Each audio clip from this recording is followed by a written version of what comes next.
আমার নাম সৌপর্ণ পাল। আরেকটা কবিতা বলছি, সেটা হচ্ছে আমারই স্বরচিত। রাতের শেষে গরমের হাঁসফাঁসে কবি রবির জন্মদিন এলো অবশেষে।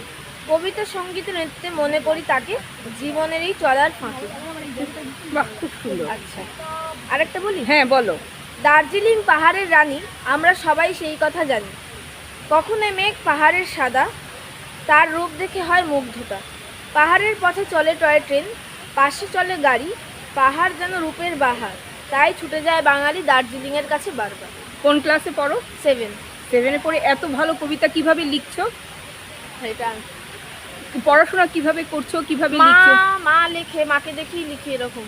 এরকম এবং কবিতা হ্যাঁ, আরো অনেক কবিতার বই বের করার ইচ্ছে আছে। হ্যাঁ, কারণ এত সুন্দর তুমি লিখছো, তার জন্য তোমাকে জিজ্ঞেস করলাম। কারণ তুমি একটা হচ্ছে আপরাইজিং প্রতিভা, তার জন্যই তোমাকে জিজ্ঞেস করলাম। মানে এত কম বয়সে লিখছো, এত সুন্দর লিখছো, তার জন্য জিজ্ঞেস করলাম যে কবিতার বই আমরা পরে কবে তোমার দেখতে পাবো। কবিতার বই লিটল ম্যাগাজিন মেলা আসছে, সেইখানেই আমার এবং আমার মায়ের হ্যাঁ হ্যাঁ, যুগ্ম একটি বই প্রকাশিত হচ্ছে, সেখানে আমার কয়েকটি কবিতা থাকবে।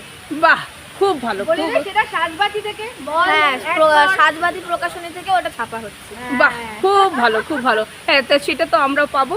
এবং খুব ভালো লাগলো যে এত কম বয়সে তুমি কবিতায় এসছো, এবং এটাকে চালিয়ে যেও। মানে কখনো মানে এটাকে স্টপ দিও না। মানে দুঃখ, কষ্ট, আনন্দ সব কিছু নিয়েই এই কবিতাটাকে চালিয়ে যেও, এটাই আমার চাওয়া থাকবে তোমার কাছে। ধন্যবাদ। হুম।